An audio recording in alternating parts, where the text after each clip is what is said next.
Well, what is going on, YouTube? Welcome back to A Therapeutic Edge. I've got something from the folks at Rosecraft on the table. You've heard me talk about Rosecraft many times. I did my week of Rosecraft. They have more stuff, and this is one of them. Now, this one is designed by Andy Armstrong. Now, for those of you that are into traditionals, Andy has a long history of designing traditional pocket knives. We won't get into where they used to be sold, but there are the traditionals coming from Rosecraft with his hands all over them, and I'm really looking forward to that. Even though I'm not a traditional pocket knife guy, I do love Andy's designs. And this is the Skink. I did not sneeze. It's called the Skink. I really like this thing. It's funky, and you guys know I like knives that are both interesting and useful. So let's go ahead and get this out of the way. By the way, I'll put a link in the description to where you can find these and all that stuff as we go. So the Skink is, the name makes me laugh every time. It is D2. It is assisted, but it's a button lock. It's got a very lean, sort of gentleman's carry design. The steel liners follow along and come out the tail end, so if you needed to give something a knock, you could do that. It is very comfortable in hand this way. It's got a nice deep carry pocket clip on it, as you can see, although there's a little bit of knife sticking out. Let's see what we end up with.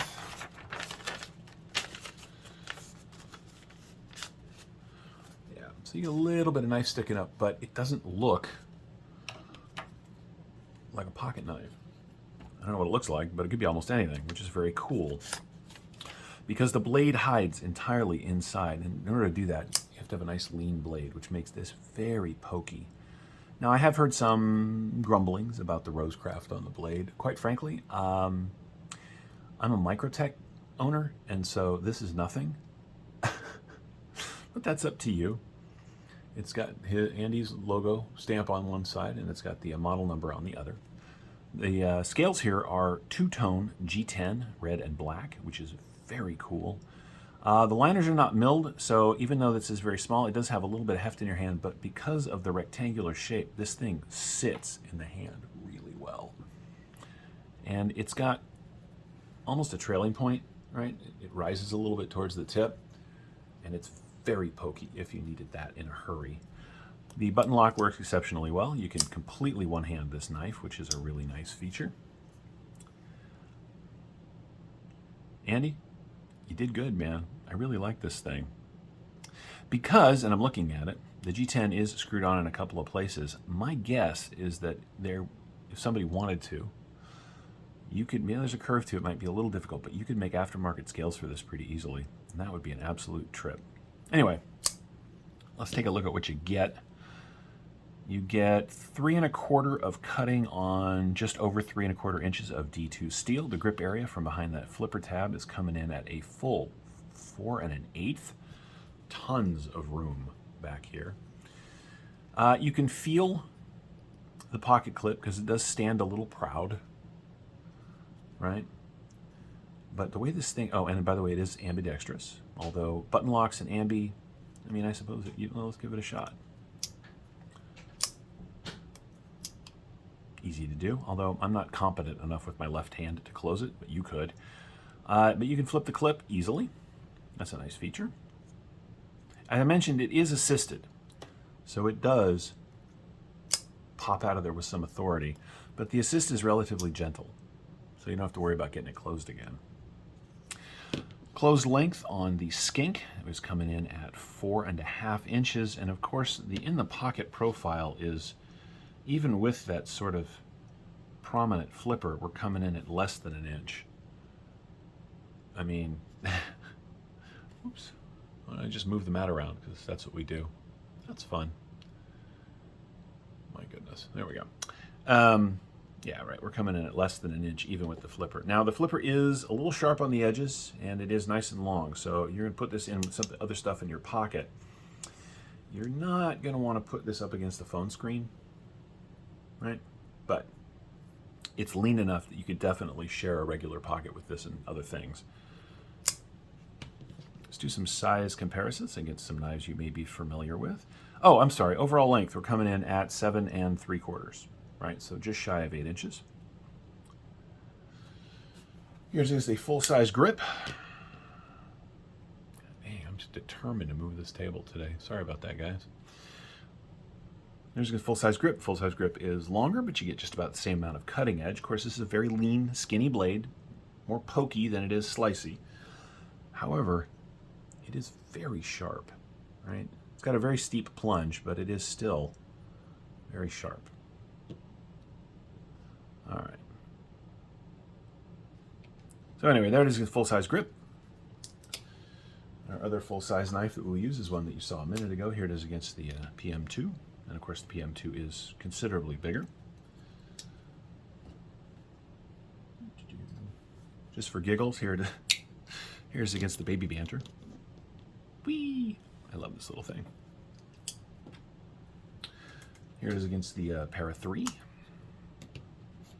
As you can see, the Skink is longer than the Para 3. You get a lot more cutting surface too.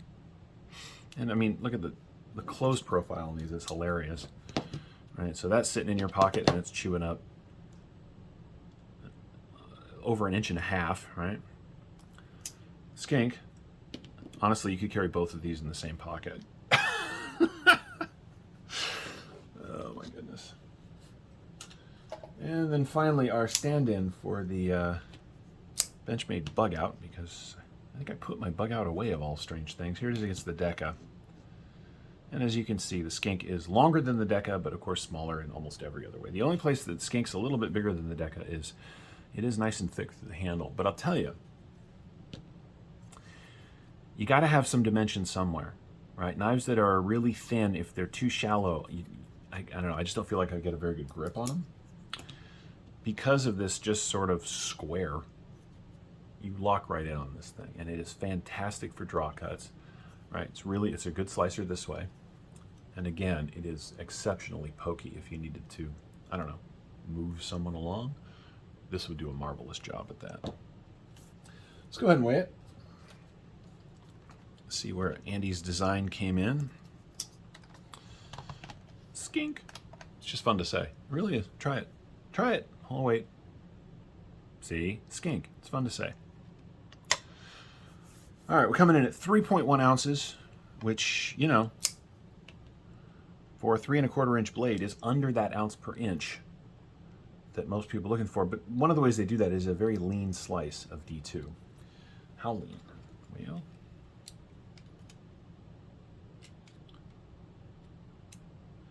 it is just over 2 millimeters of D2. So you are really not going to want to pry. Don't pry with your knives anyway. You're not going to want to pry with this, but as a sort of back pocket, walk into work, walk in the streets, carry, that will absolutely work as a regular EDC, but also has a little more of an aggressive posture. Let's call it that. The Skink here is a marvelous tool, and as I mentioned, with this butt cap of steel, you absolutely could give something a knock if you needed to.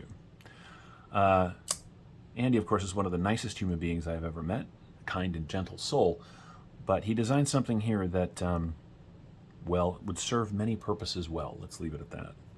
And that's where we're going to leave it. This is the Skink. I think it's a really good pocket knife, and they come in at $34, $35 basically. So if you are looking for a sort of gentleman's carry in size and shape with some interesting features, including a button lock, if you're not averse to the assisted snap, and I'm not, this is a really great tool. It's very comfortable in hand, fairly light in the pocket. Yep, I like what Rosecraft has done here, and I think you will too, if this shape of knife works for you in the first place. I mean, honestly, if that's your idea tool, then the Skink probably isn't for you anyway. But if you're a little less you know what I mean? If you've got a little more interested in a subtle carry, Skink here is a really good choice. And that's where we are going to leave it. Thank you so much for watching. I very much appreciate you guys. There will be a link in the description to Rosecraft Blades. You can check out all their stuff if you like. Oh, and please, if you're making a purchase Just Therapeutic Edge, all one word, gets you a little bit off at the register. I hope that helps. That'll be in the description too. Thank you so much for watching. We'll see you next time.